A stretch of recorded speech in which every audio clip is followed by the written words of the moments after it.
The Emergence of Russian Spring in Ukraine, 1989 to 2014.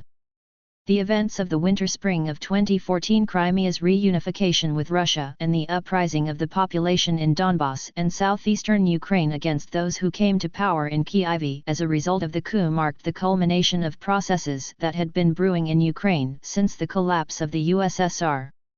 This phenomenon became known as the Russian Spring, a movement of Russian people who, after the dissolution of the Soviet Union, found themselves in Ukraine and stood up for their civil rights and identity. Where have the Russians gone? To understand the situation of Russians in Ukraine, it is revealing to compare data from two censuses conducted 12 years apart in 1989 and 2001. Since then, the Ukrainian authorities have not conducted any further censuses. One can only reasonably extrapolate the trends from the first decade of Ukrainian independence to the following years. According to the 1989 census, Russians made up 22.1% of the population of the Ukrainian SSR. By 2001, their share had decreased to 17.3%. The census data indicated that Russians were the second largest ethnic group both in the entire Ukrainian SSR and in the vast majority of its regions. The exceptions were Crimea, where ethnic Russians constituted the majority at 65.6%, and the Zakarpattia and Chernivtsi regions, where Russians were the fourth largest group. The distribution of Russians across Ukraine was highly uneven. In the regions of western, northern, and right bank Ukraine, the proportion of Russians ranged from 4%, Ivano-Frankivsk, to 8.7%, Kyiv region. On the periphery of this macro-region, there were regions where the 1989 census recorded between 10% and 13% Russians, Poltava, Kirovorod, and Sumy. In 8 regions located as a contiguous mass in the southeast of the country, the proportion of Russians significantly exceeded these figures, ranging from 19.4% in Mykolaiv to 44.8% in Luhansk. When comparing these figures with the results of the 2001 census, the following picture emerges. In the first macro-region, where Russians made up less than 10% of the population, their share in most regions had almost halved. Meanwhile, in the south and east, the decline in the proportion of the Russian population was less drastic, amounting to less than a third of the previous figure. Although Ukraine as a whole lost about 1.7% of its population from 1989 to 2001, the number of the titular nation increased by 0.3%. During the same period, the Russian population declined by just over a quarter, 26.6%. At the same time, the demographic crisis that Ukraine faced in the early 1990s was also quite selective. The western Ukrainian regions, where the Russian population had dwindled to no more than 2.6%, either increased their overall population by 0.607%, Zakarpattia, Rivne, or, if they did lose population, it was very minimal, no more than 2.2%, Ternopil, where Russians made up just 1.2%. Meanwhile, Luhansk, the region with the highest Russian population after Crimea, lost more than 11% of its population. Behind the dry numbers of demographic statistics, an unsettling picture emerges regarding Ukraine's attainment of national sovereignty. The clear and direct beneficiaries of independence were primarily the residents of western Ukraine, who had demonstrated the greatest political activism at the turn of the 1980s and 1990s. Since there has been no census in Ukraine since 2001, the number of people identifying as Russian has been estimated using sociological methods. According to the Rating Research Group, from 2008 to 2014, about 15% of Ukrainian citizens identified as Russian. By 2014, this number had dropped to 11%, partly due to Ukraine's loss of Crimea and the most densely populated part of Donbass. In early May 2022, only 5% of respondents identified as Russian. However, the accuracy of sociological surveys is generally lower than that of census data, especially in times of crisis or conflict, when respondents might deliberately distort their views for safety or to align with socially acceptable behaviors. The sharp decline in the proportion of the Russian population was also influenced by Ukraine's loss of several regions in 2022, parts of Zaporizhzhia, Kharkiv, and Kherson regions. Imagine the portraits of two typical Ukrainians, one living in the Ivano-Frankivsk region and the other in the Luhansk region. They would speak different languages, Ukrainian in the first case and Russian in the second. They would belong, at least formally, to different religious denominations, Greek Catholicism and Orthodoxy, respectively. The surname of the Ukrainian from Ivano-Frankivsk would likely end in Chuk, and his children might be named Nazar and Solomia. The Ukrainian from Luhansk would have a surname ending in Ko, and he might name his children Artem and Maria.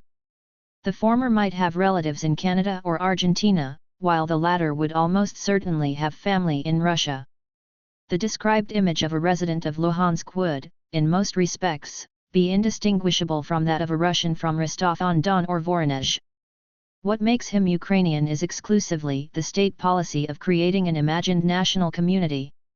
Remove this policy, and Ukrainian identity would soon fade away. Autonomous fragmentation. A characteristic element of the USSR's dissolution was the struggle of regions for autonomous status. Autonomous regions raised the issue of maintaining unity with Moscow if their national republics declared independence.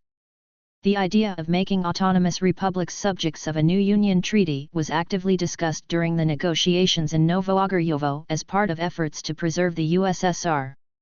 For example, in 1989, the South Ostian Autonomous Region declared itself an autonomous republic within Georgia, a decision that Georgia did not recognize. By 1990, the South Ostian Soviet Democratic Republic was proclaimed as part of the USSR. In response, the Supreme Council of the Georgian SSR abolished the region's autonomous status altogether, leading to armed conflict in January 1991. In September 1991, in response to Azerbaijan's declaration of independence, the Regional Council of the Nagorno-Karabakh Autonomous Region proclaimed the region as a republic within the USSR. By the fall, war had broken out between the armed forces of Karabakh and Azerbaijan. The conflict in the Moldavian SSR, which had a unitary structure, unfolded somewhat differently than in the South Caucasus, where a system of autonomous republics and regions existed within the National Union republics. In 1989, with the active participation of the Union of Writers of the Moldavian SSR and the newly formed Popular Front, a law on the state language was passed. In response, representatives of the Chisinau Inter-movement, as well as local councils in Tiraspol and other towns on the left bank of the Dniester, demanded that Russian be granted the status of a second state language. When this demand was ignored, the largest enterprises in Transnistria, the most industrialized region of the MSSR, went on strike. When the strike also failed, the question of creating an autonomous republic was raised. In Chisinau, nationalist forces demanded the unification of Moldova with Romania, while in Tiraspol, appeals were made to the autonomous republic that existed in the region during the 1920s and 1930s as part of the Ukrainian SSR. In addition, deeper historical arguments were presented. At the Congress of Transnistrian Deputies on September 2, 1990, a political and legal justification for the creation of the Pridnestrovian Moldavian Soviet Socialist Republic was adopted. In this document, the word Novorossiya was mentioned in a political context for the first time. The authors noted that the basis for the republic's self-determination was the formation of a certain ethnos, currently inhabiting the southwest of the country, i.e., the Soviet Union and consisting of descendants of settlers from Russia, Ukraine, Moldova, Poland, Germany, Greece, and other countries. This ethnos had practically formed by the time of the creation of Novorossiya as part of the Russian state at the end of the 18th century. A referendum on the proclamation of a republic was held in Ribnitsa in December 1990, in Tiraspol in January 1991, and throughout the year, local referendums took place in other settlements of Transnistria. An autonomous republic within the USSR and a special economic zone on the territory of the left bank districts of the MSSR were proclaimed. Ultimately, by the fall of 1991, the conflict with Chisinau escalated into armed confrontation. In Ukraine, as in Moldova, the starting point for separating from the USSR was the Law on Languages adopted by the Supreme Soviet of the Republic at the end of 1989, which declared Ukrainian the sole state language. The adoption of this law is considered the first practical step toward Ukraine gaining its independence. The next step was the proclamation of the Declaration of State Sovereignty on July 16, 1990, a little over a month after a similar document was adopted by the Congress of People's Deputies of the RSFSR. The failure of the August 1991 coup in Moscow paved the way for Kyiv to hold a referendum on independence. Donbass, the struggle for autonomy and the preservation of the Union. In 1990, a year before the USSR's collapse, an article titled "This is Impossible Here" was published in the Lugansk Komsomol newspaper Molodogvardets. The article described hypothetical scenarios of Donbass separating from Ukraine and the potential consequences. The author, local publicist, writer, and political scientist Sergei Chibanenko, argued that no matter which government was in power in Kyiv, whether communist or democratic, it would never voluntarily give up Donbass. Therefore, the region's secession from Ukraine could not be achieved through legitimate procedures. This means that separation could only occur through a revolutionary path of mass popular protests, which would provoke Kyiv into using armed force. If Russia supported Donbass's secession, it would lead to war between the republics. On the other hand, the author suggested that Russian-speaking Nikolov and Sevastopol might follow Donbass's lead. This publication was a response to the emergence of the People's Movement of Luhansk, NDL, in the Luhansk region, whose leader, university professor Valery Checker, demanded that Kyiv authorities sign a new union treaty and grant Donbass a new economic, political, and social status within its framework. According to Checker, the NDL advocates for autonomy within Ukraine, provided that the republic signs the Union Treaty. If this does not happen, then the issue could be raised about transitioning to the jurisdiction of the RSFSR. The NDL laid the foundation for the democratic Donbass movement, which appealed to the experience of the Galicians by that time. An association of deputies at all levels from the three western Ukrainian regions had been organized, known as the Galician Assembly. The assembly, led by the head of the Nationalist People's Movement of Ukraine, dissident Vyacheslav Chornovil, threatened Kyiv with secession if the leadership of Soviet Ukraine signed a new union treaty.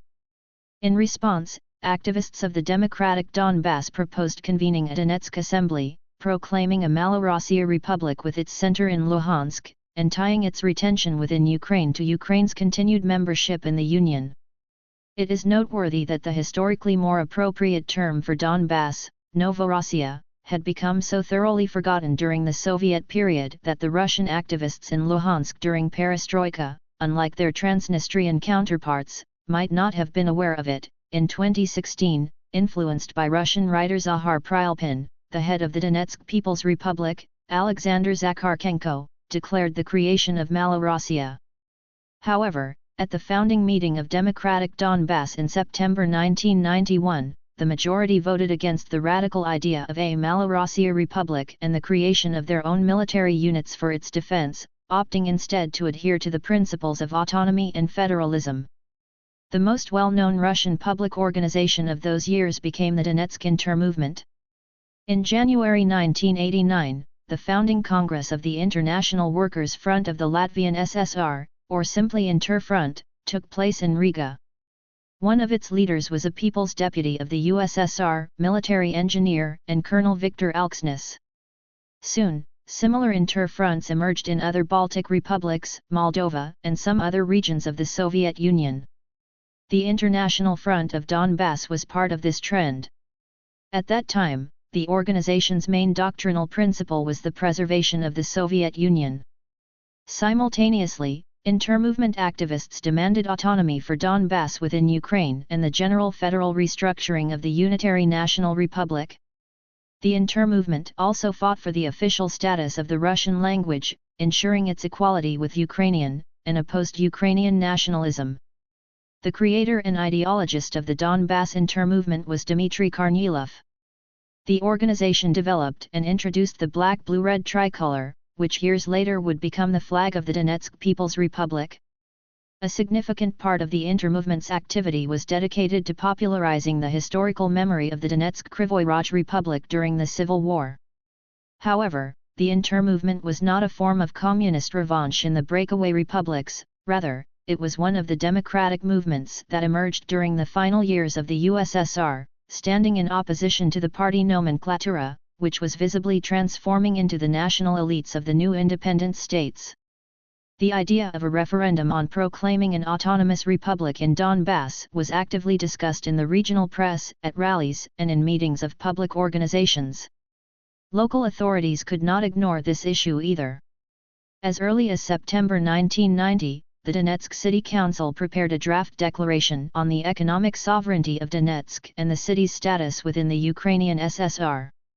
A year later, in October 1991, the issue of the region's status was raised at a session of the Donetsk Regional Council, which issued an appeal to the Supreme Council of Ukraine, proposing the inclusion of a federal territorial structure in the draft constitution of Ukraine, and that the constitution itself be adopted through a nationwide referendum. This official initiative was followed by a meeting of people's deputies from all levels in southern and eastern Ukraine, held in Donetsk on October 26, 1991. An appeal was made to the Supreme Council of Ukraine, proposing to include a provision for a federal territorial structure in the concept and draft of the Constitution of Ukraine, to discuss the draft of the new Constitution of Ukraine during November 1991 and submit it for nationwide discussion. However, in the end, the idea of regional autonomy was never realized.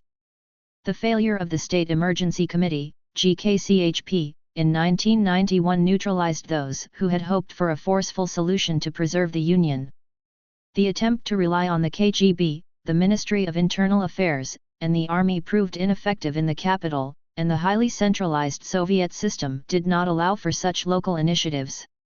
Most importantly, after Yeltsin's victory, the question of a new Union treaty, which autonomists had hoped to become part of, was taken off the agenda and never returned. At the same time, the real political force in Donbass, the miners' strike movement, was focused on socio-economic issues rather than political ones, and many believed at the time that an independent Ukraine would be better positioned to address those concerns.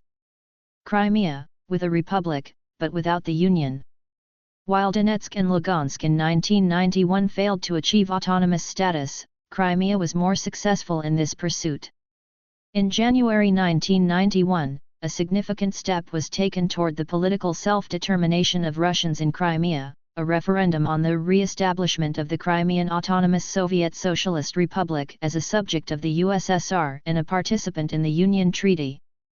Back in 1989, with the rehabilitation of the Crimean Tatar people, the issue of re-establishing the Crimean ASSR was raised at the central level. The process of the Crimean Tatars' return to the peninsula unfolded in a tense, conflict-ridden atmosphere, characteristic of interethnic relations during the final years of the Soviet era. In the fall of 1989, the Popular Front emerged in Crimea. Such movements were forming across the Union, initially declaring support for Gorbachev's perestroika. They were supposed to provide local support for the Soviet leaders' democratic initiatives, helping to overcome resistance from the conservative central apparatus. However, these groups quickly became a platform for opposition to the CPSU as a whole and its monopoly on power. In the national republics, particularly in the Baltics, Moldova, and Georgia, the popular fronts rapidly became strongholds of nationalism and separatism. Ukraine was no exception, where the movement took the name Narodny Ruch, People's Movement. The organization was initiated by Ukrainian Soviet writers, Ivan Drach, Dmytro Pavlitko, Boris Olenik, who played an active role in drafting the new language law. In Crimea, local democratic forces chose to distance themselves from Ukrainian nationalism and created their own regional front. This was not seen in other national republics but was typical for the RSFSR, where no unified popular front emerged. Instead, there were active regional fronts in Moscow, Leningrad, Kuibyshev, Chelyabinsk, and the Don region, among others. It was the Crimean Popular Front that championed the idea of restoring the status of an autonomous republic. Voices advocating for Crimea's return to Russia grew louder, as Crimea had enjoyed autonomous republic status within the RSFSR, while the Ukrainian SSR was a unitary entity. Supporters of this idea believed that the restoration of autonomy implied a change in jurisdiction from Ukrainian back to Russian. The notion of Crimea obtaining a higher republican status while maintaining its unity with the larger country also had socio-economic implications. The solution to the crisis in Crimea was seen in transforming the peninsula into an exclusively resort region. This could yield the desired effect only on the scale of an all-union health resort. Under the pressure of three political factors: the choice by Kyiv to pursue the path of building an independent Ukrainian national state, the rising inter-ethnic tensions within Crimea, and competition from the Democrats, the party leadership of the Crimean region, which had previously adopted a wait-and-see approach, shifted to a pro-Republican stance. The Crimean referendum of January 1991 became the first plebiscite in the history of the USSR. More than 81% of voters participated, and over 93% of them answered yes to the referendum question: are you in favor of the re-establishment of the Crimean Autonomous Soviet Socialist Republic as a subject of the USSR and a participant in the Union Treaty? The legitimacy of these results was not contested by either Kyiv or Moscow. However, the referendum's results were never fully implemented. While Crimea regained its status as an autonomous republic, it was not destined to become a subject of the new Union Treaty. The new treaty was never signed. Instead, on December 8, 1991, the leaders of three Soviet republics, Boris Yeltsin of the RSFSR, Leonid Kravchuk of the Ukrainian SSR, and Stanislav Shushkevich of the Belarusian SSR, signed the agreement to establish the Commonwealth of Independent States, CIS, in Belovezhskaya Pushcha. In the first lines of the agreement, they declared that the USSR ceases to exist. In the process, Crimea was effectively abandoned by Yeltsin, who was eager to consolidate power in the RSFSR, and thus left within Ukraine's borders. Subsequently, in December 1991, a referendum on Ukraine's independence and its presidential elections were held. 1991, a choice amidst the collapse.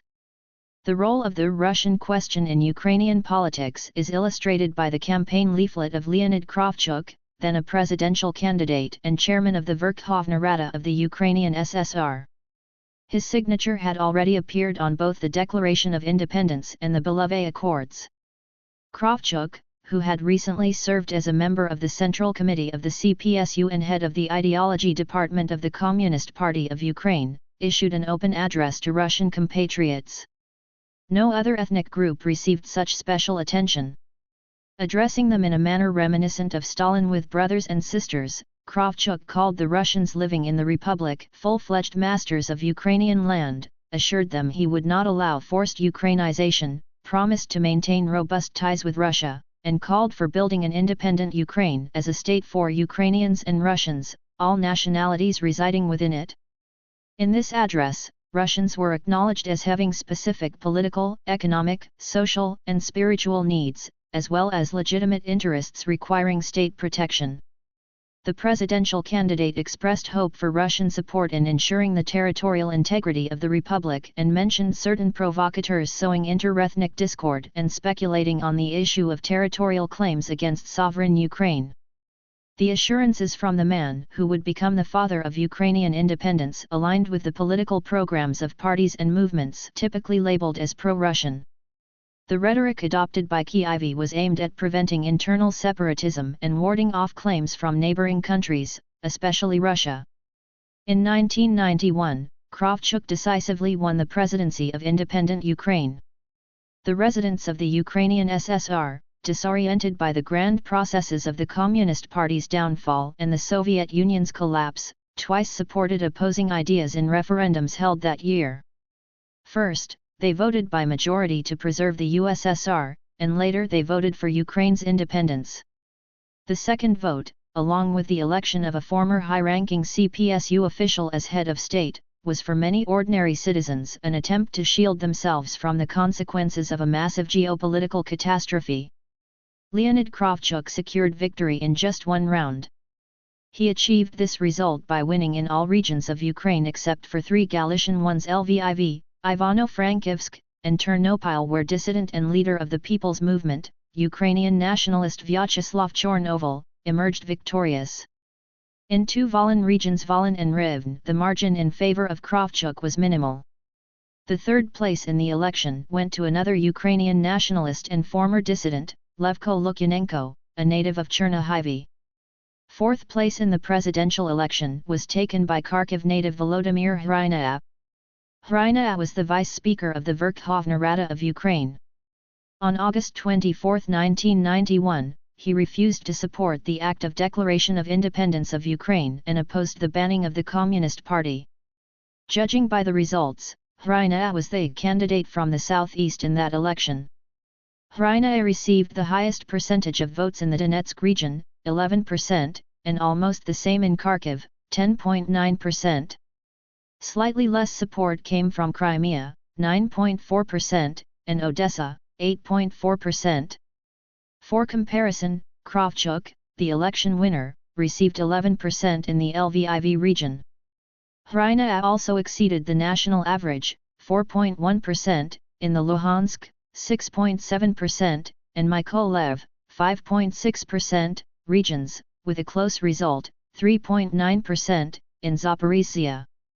The political contours and configuration of the Russian-speaking part of Ukraine were already beginning to take shape at the dawn of Ukraine's independence, primarily in the cities, although they were less cohesive than the voting patterns in western Ukraine.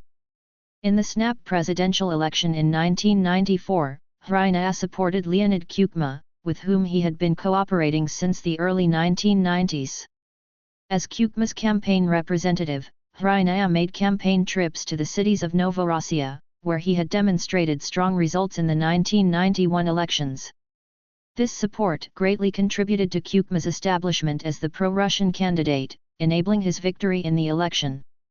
Hrynia, a proponent of Ukraine's federalization, was appointed presidential advisor on regional policy.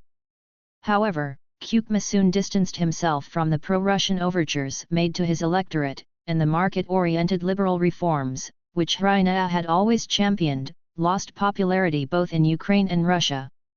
These reforms hit hardest at engineers, teachers, and researchers, the very groups that formed the electoral base of politicians like Volodymyr Hrynia. This discontent laid the groundwork for the resurgence of left-wing forces in the late 1990s. After the dissolution, 1992–1994. Following the formal dissolution of the USSR, the severe socio-economic crisis that had been one of the causes of the Union's collapse did not disappear.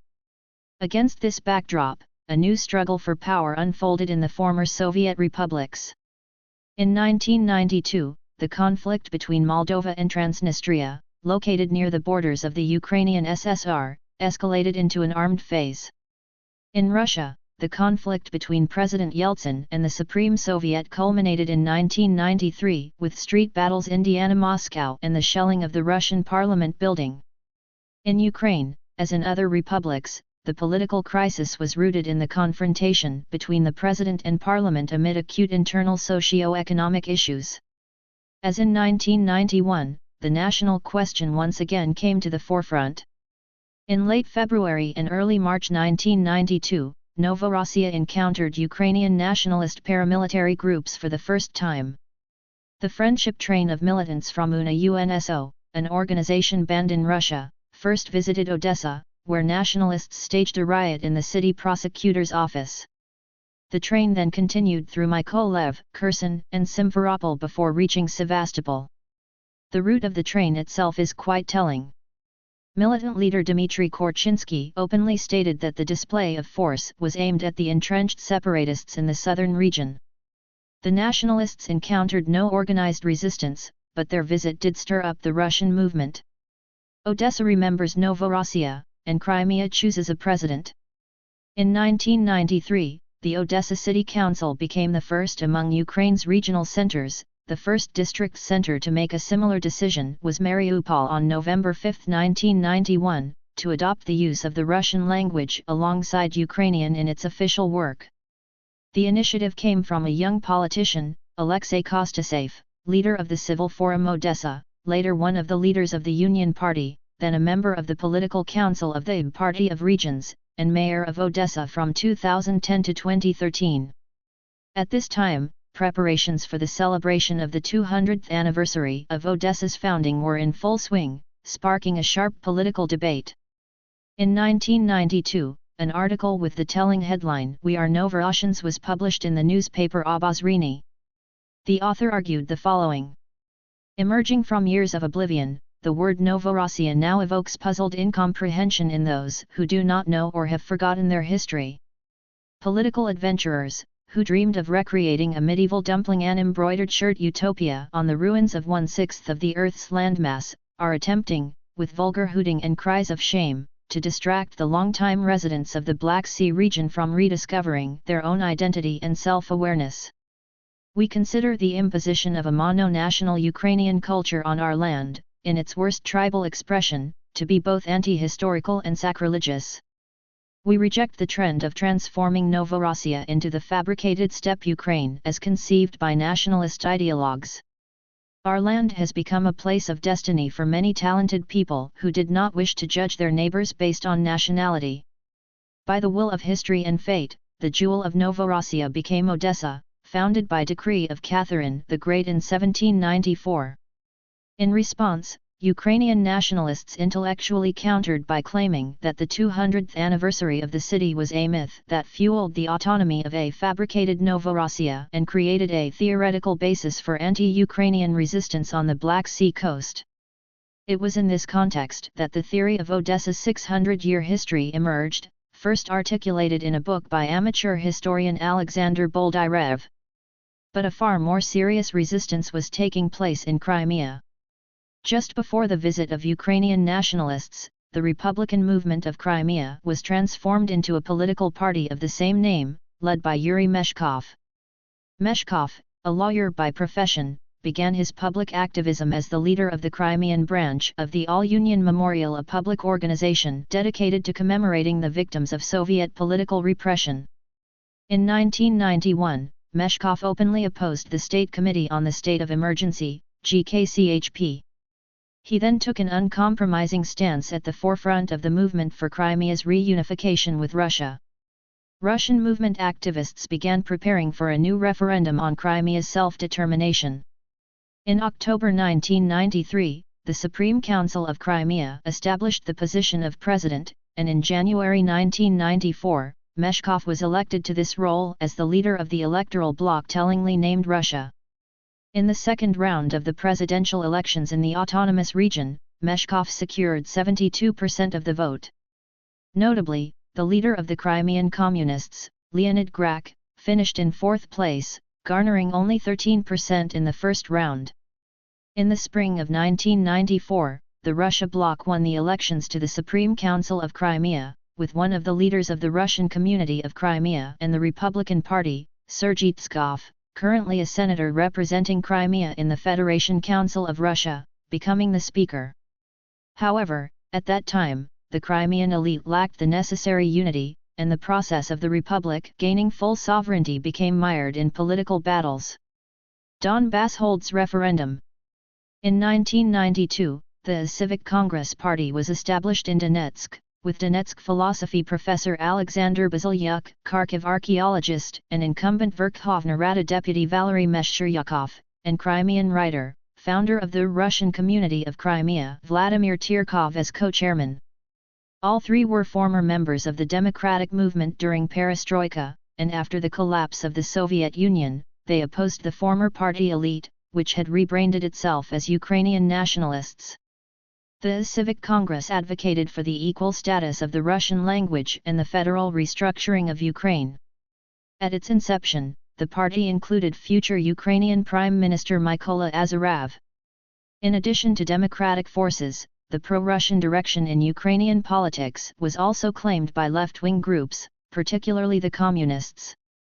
Following the failure of the GKCHP, State Committee on the State of Emergency, and the declaration of Ukraine's independence, the Communist Party was banned by a decree of the Presidium of the Supreme Soviet of the Ukrainian SSR on August 30, 1991.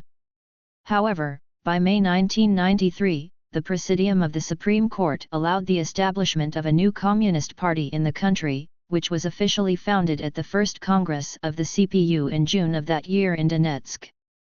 The party was led by Petro Simonenko, the former second secretary of the Donetsk Regional Committee. In December 1993, Donbass was engulfed in an indefinite miners' strike. Yielding to the demands of the strikers, the Verkhovna Rada announced a referendum on confidence in the president and parliament, scheduled for March 20. However, at the last moment, the Rada and President Kravchuk agreed to early elections. Parliamentary elections were scheduled for March 27. In this context, the Donetsk and Luhansk regional councils decided to simultaneously hold their own referendum, which would include questions on the federal structure of Ukraine, only in Donetsk, the status of the Russian language, and integration within the post-Soviet space. For the first time, the entire key set of issues related to the political Russian movement in Ukraine was articulated. The Donbass Inter-movement played a very active role in preparing the referendums. With a turnout of over 70%, an overwhelming majority of citizens supported the initiatives put forward in the referendum. The 1994 elections. In the 1994 parliamentary elections, which were conducted entirely on a majoritarian basis, the majority of seats in the parliament were won by independent candidates. However, among the parties, the newly revived Communist Party of Ukraine, CPU, secured the largest number of deputies, creating a distinctly pronounced red belt. In Luhansk Oblast, the Communists won 14 out of 23 districts, in Donetsk 24 out of 48, in Kherson 5 out of 10, in Mykolaiv 5 out of 11, in Crimea, including Sevastopol, 10 out of 23, and in Zaporizhzhia 7 out of 18. Notably absent from this list are three regions with key cities: Kharkiv, 6 out of 25, Odessa, 6 out of 23, and Dnipropetrovsk, 1 out of 34. For comparison, the Communists performed better in several regions of northern and central Ukraine. This shows that a unified political agenda for all regions of historical Novorossiya was only beginning to take shape. From the pro-Russian Civic Congress Party, 2 majoritarian deputies from Kharkiv and Donetsk oblasts were elected to parliament. The trends that emerged in the 1994 parliamentary elections were fully reflected in the presidential election, the first round of which took place 3 months later. In the first round, Leonid Kuchma received 83% of the votes in Crimea and 54% in Donetsk and Luhansk oblasts. Meanwhile, his competitor, Leonid Kravchuk, garnered 91% of the active voters' support in Ternopil Oblast, 90% in Lviv Oblast, and 89% in Ivano-Frankivsk Oblast. He received slightly less support in Volyn. The second round of voting highlighted even more clearly the political divide in Ukraine. Kuchma's Ukraine becomes a non-Russia. Electoral dynamics showed that voters primarily supported Kuchma as a pro-Russian candidate. However, it was during his presidency that an intense wave of Ukrainization took place, implemented through administrative measures, presidential decrees, cabinet resolutions, various bylaws, and court decisions that restricted the use of the Russian language. Crimea, which had provided unprecedented support for Kuchma, was stripped of its sovereignty as early as 1995. Taking advantage of internal divisions among the peninsula's political elites, Kyiv abolished the constitution of the Republic of Crimea. Yuri Meshkov was forced to emigrate to Russia. In July 1996, the Cabinet of Ministers of Ukraine sent a document to the Crimean government entitled On Measures Aimed at Ideologically Ensuring Crimea's Status as an Integral Part of Ukraine. Having dealt with Crimean autonomy, Kuchma turned his attention to the humanitarian sphere. In the fall of 1996, the ORT channel, which was the name of Russia's first channel at the time, ceased broadcasting in Ukraine. In its place, a new channel called Inter appeared, with a name hinting at its international character. Indeed, ORT became a minority shareholder in the new television company. Russian entertainment content, which had no competitors on Ukrainian television for a long time, both in the broadcast and advertising markets, formed the core of Inter's programming. However, socio-political and news programs were now produced in Kyiv. By 2002, nearly all programs from the Russian channel had disappeared from Ukrainian airwaves. Kyukma's policy of Ukrainization reached its peak when Viktor Yushchenko became the country's prime minister, 2001-2002, during which time Ukrainian nationalists held key positions in the humanitarian sector of the government. One reason for this shift was the political struggle surrounding the draft constitution of Ukraine, which was adopted in 1996. Kyukma managed to secure for himself maximum powers that allowed him to almost single-handedly control the fate of the massive economic assets Ukraine inherited from the USSR. In exchange for political support for his project, the president ceded the ideological and humanitarian sphere to Ukrainian nationalists. The constitution enshrined the Ukrainian language as the only state language and established a unitary political system. This laid the foundation for the political model known as Kukumism, in which the oligarchic elites of eastern Ukraine gained control over the economy, while the political elites of western Ukraine controlled ideology. However, the system was fraught with internal conflicts, in which the president, with his extensive powers, acted as the supreme arbiter. The ideological narrative of Kukumism was encapsulated in a book published in the president's name with the telling title Ukraine is not Russia. Left turn. The Russian movement of the 1990s in Ukraine emerged as part of the broader democratic movement of the late Soviet perestroika era and by the end of the decade had largely lost its social base. The urban intelligentsia of the South and East were demoralized by the results of market reforms. The Civil Congress, which represented this electorate, changed its name to the Slavic Party and absorbed the leadership of the dissolved Republican Party of Crimea, led by Sergei Tskov. However, these efforts did not help the party break into the forefront of Ukrainian politics, just as the similar Russian bloc of Alexander Svistunov failed to do so. These parties consistently managed to get their candidates elected to local councils only in Crimea and sporadically in other southeastern regions, and later their remnants aligned with the Party of Regions. The industrial proletariat of these regions also suffered greatly from deindustrialization. As a result, the real counterweight to the policies of official Kyiv became the leftist parties, for whom the national question played only a secondary role at the time. Voters who experienced the hardships of the turbulent 90s preferred to support the revived Communist Party of Ukraine, led by Donetsk native Petro Simonenko, or the more radical Progressive Socialist Party of Ukraine, headed by Kyiv native Natalia Vitrenko. These parties focused on social issues in addition to purely humanitarian concerns. Due to the influence of the left, many of the liberal economic reforms that were implemented in the Russian Federation during the 1990s and early 2000s, such as land market reforms and the monetization of social benefits, were not implemented in Ukraine, despite the positions of the government and Western creditors.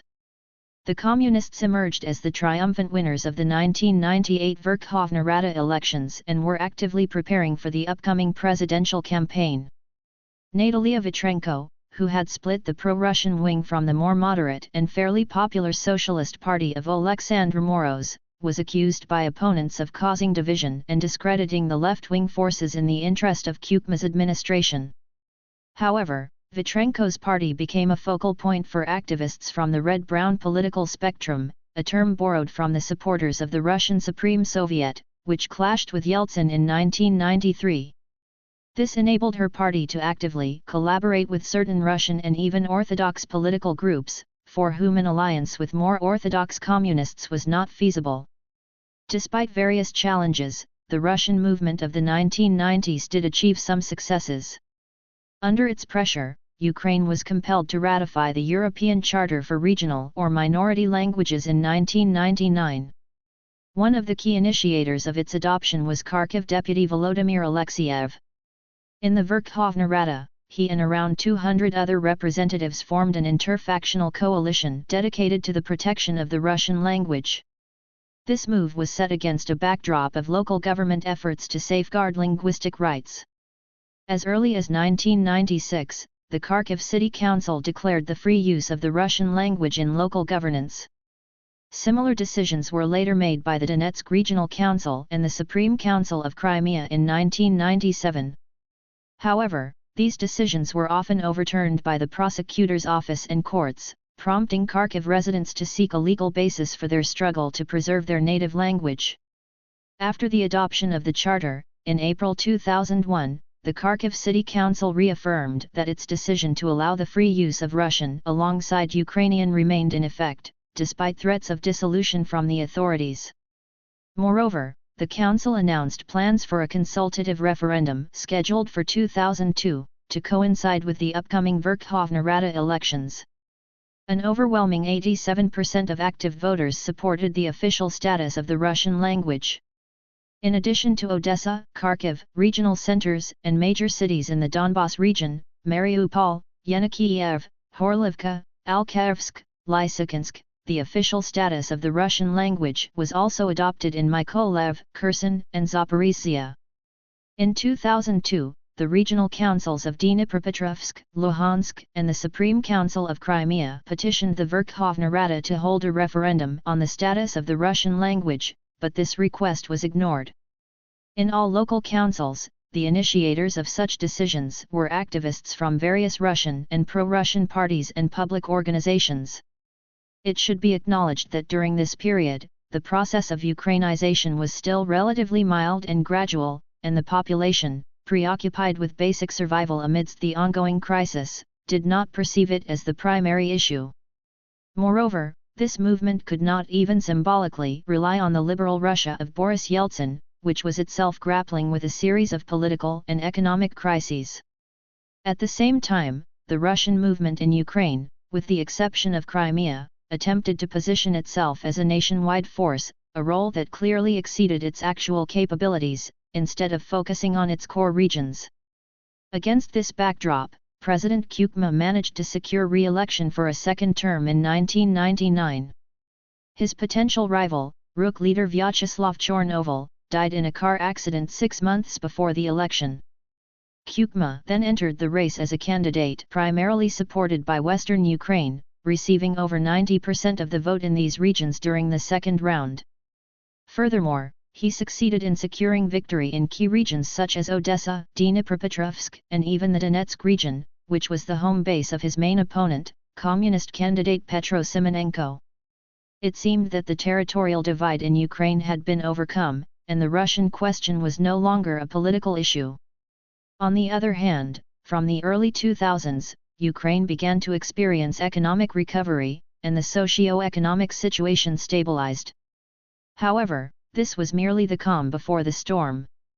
The Orange Revolution and the Blue and White Counter-Revolution. As economic growth alleviated the immediate concerns of physical survival, issues of identity once again took center stage for most of the population.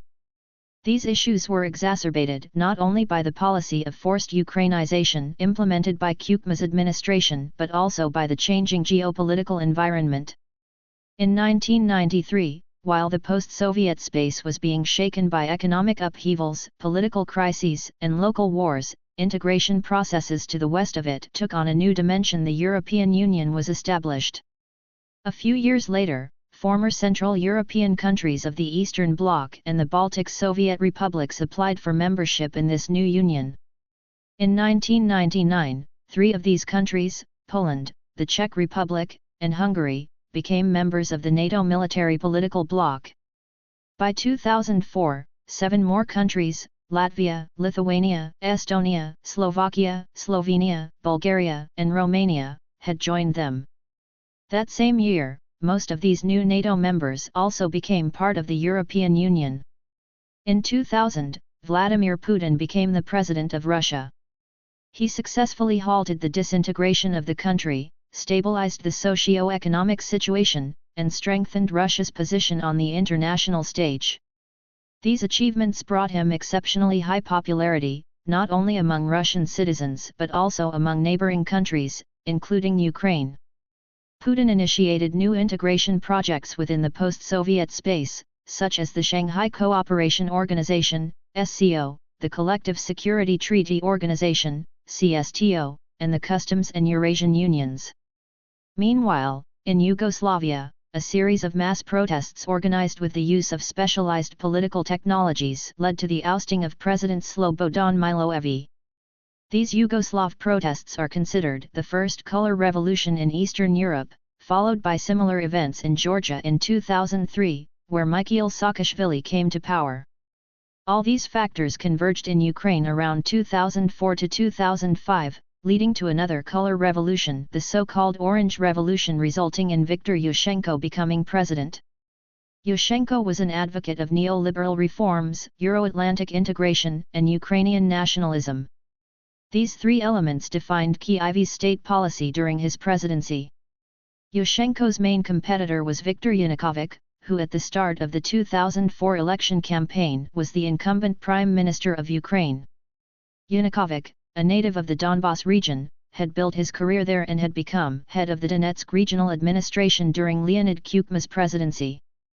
Backing Yanukovych was the Donetsk clan, a group that combined representatives of the late Soviet nomenclatura, such as Yefim Zvyagilsky and Vladimir Rybak, with oligarchs who had gained control over the region's largest industrial enterprises, like Renat Akhmetov and Boris Kolesnikov. The 2004 to 2005 elections for the first time clearly and unequivocally revealed the political agency of southeastern Ukraine, stretching from Kharkiv to Odessa, a territory historically known since the late 18th century as Novorossiya. Yanukovych's political strategists and his inner circle realized that competing in the elections against Yushchenko, a candidate popular in western and central Ukraine, backed by a broad coalition of Ukrainian national democratic and nationalist forces, supported by the West, and with a strong parliamentary faction, was impossible while sticking to the ambiguous political agenda of the late Kuchma era. Trying to compete with Yushchenko by adopting Kuchma's role as a soft Ukrainizer, a proponent of European integration, and a capable manager, as outlined in Kuchma's programmatic work Ukraine is not Russia, made no sense. On all these fronts, the Orange candidate appeared more appealing. He was seen as a greater patriot, enjoyed clear public support from the West, and was positioned as an outstanding economist and the architect of Ukraine's economic growth in the early 2000s, although after Yushchenko came to power, even his staunchest supporters came to doubt his competence as a leader. Yanukovych was forced to mobilize his electorate by adopting the agenda of the Russian movement, advocating for the status of the Russian language, the federalization of Ukraine, integration with Russia, and rejecting Ukrainian nationalism, the glorification of the Organization of Ukrainian Nationalists, Ukrainian Insurgent Army, UNUPA, and Euro-Atlantic integration. After the second round of voting took place on November 21, a massive protest began on Independence Square, Maidan Nezalezhnosti, in Kyiv under the orange flags of Yushchenko's campaign. Skillfully employing nonviolent resistance techniques and with diplomatic support from Western countries, Yushchenko's team succeeded in having the election results annulled. Meanwhile, the regional councils of Lviv, Volyn, Ternopil, Ivano-Frankivsk, and Kyiv declared Yushchenko the winner of the electoral race. Local authorities in the regions where Yanukovych received the most support responded with their own actions. On November 26, the Luhansk Regional Council adopted a resolution titled On Strengthening the Organizational Structure of Local Authorities in Luhansk Region. This resolution included a provision to propose to the Congress of Local Self-Government Bodies and Executive Authorities of the Southeastern Territories of Ukraine the formation of a working group to create and establish a tax, payment, banking, and financial system for the Southeastern Territories. This decision initiated the process of establishing an autonomous republic in southeastern Ukraine, independent of Kyiv, in the event that Yushchenko came to power through unconstitutional means. The following day, the Kharkiv Regional Council adopted a similar resolution. On the same day, during a meeting of Yanukovych supporters in Odessa, the term Novorossiya was mentioned for the first time. It was proposed as the name for a region centered in Odessa that would declare its separation from Ukraine if nationalist forces took power in Kyiv through a coup. From one Maidan to another. Viktor Yanukovych and the elites of southern and eastern Ukraine who had rallied around him were unprepared for the color revolution scenario imposed upon them. They were losing in the information space both in traditional media and on the internet. They were losing on the streets as well, where they had nothing to counter the pre-organized network of activists from non-governmental organizations. Finally, they succumbed to pressure from the West. The only thing that managed to halt the triumphant march of the revolutionaries was the threat of losing the southeastern regions of Ukraine, which was voiced at the Congress of Deputies of all levels in Severodonetsk in November 2004. The Ukrainian elites opted for a compromise. Despite the constitution, a third round of elections was announced, in which Yanukovych was certain to lose. The voting took place on December 26, 2004, and on January 10, 2005, Yushchenko was declared the winner. However, the constitutional reform carried out in December redistributed powers from the president to the parliament. This softened the blow of defeat and ensured that Yanukovych's team retained its political relevance. These guarantees were sufficient for the elites of southeastern Ukraine, and they put the process of regional autonomy on hold, abandoning not only practical steps in that direction but also the most radical rhetoric. As a result, even the criminal cases that were opened on charges of separatism against leaders of the pro-Yanukovych blue and white camp were eventually closed.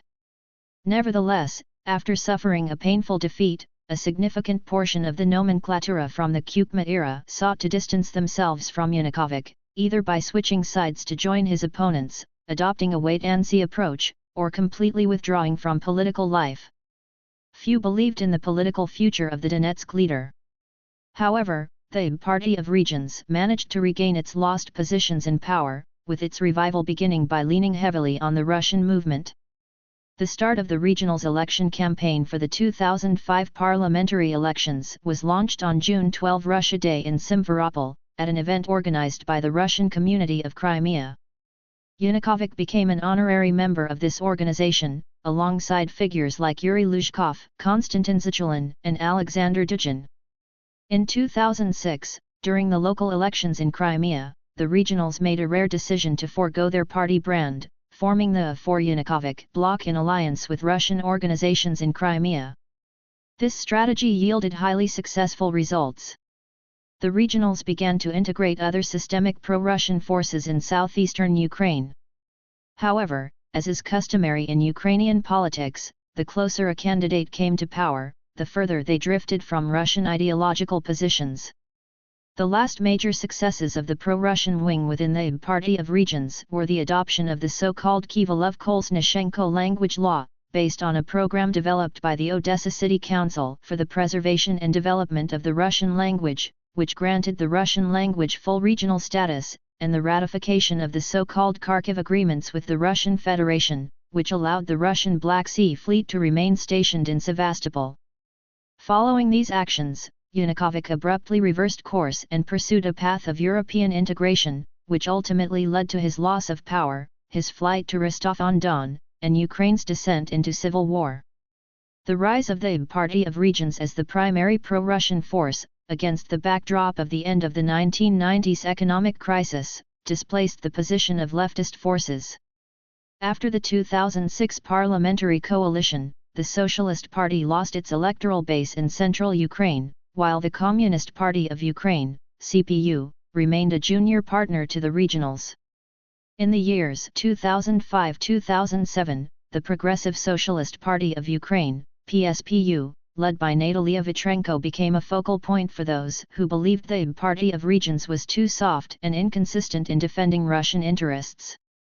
During this period, the PSPU was involved in several high-profile direct action events, the disruption of NATO exercises in Crimea in 2006 and 2007, and opposition to the UPA March on Kreshchatyk in Kyiv in 2007. In 1998, Vitrenko managed to secure 4.4% of the vote, bringing her party into the Rada. However, this was the greatest success for the Progressive Socialists. The PSPU bore the inherited problems of the Russian movement of the 1990s: outdated methods of political struggle, leader-centric politics leading to internal conflicts and splits, and a marginal image. Gradually, younger political projects began to occupy the niche of radical pro-Russian forces. In 2011, a significant book by Donetsk historian and director of the Ukrainian branch of the Institute of CIS Countries, Vladimir Kornilov, titled Donetsk Krivoy Rog Republic, The Dream That Was Shot Down, was published in Kharkiv. The book focuses on how, as a result of Lenin's national policies, Kharkiv and the Donbass ended up as part of Ukraine. Modern Russian autonomists looked to the historical experience of those years for inspiration, while Ukrainian nationalists viewed Kornilov's book as a guide to separatism. A few months earlier, activists from the Russian Unity Party represented by Sergei Aksyonov, a deputy of the Crimean Supreme Council, and the Rodina Party represented by Igor Markov, a deputy of the Odessa City Council, along with several allied public organizations, organized an unprecedented event for the Russian movement, the celebration of May 9 in Lviv under the Red Victory banner. The reaction from local nationalists escalated into mass unrest, and only the professionalism of the police prevented bloodshed. Pro-Russian forces began to focus on a new generation of the Russian movement, young, well-educated, and ideologically motivated activists. Over the 10 years following the First Maidan, these individuals laid the groundwork for the Russian Spring of 2014 through their activities.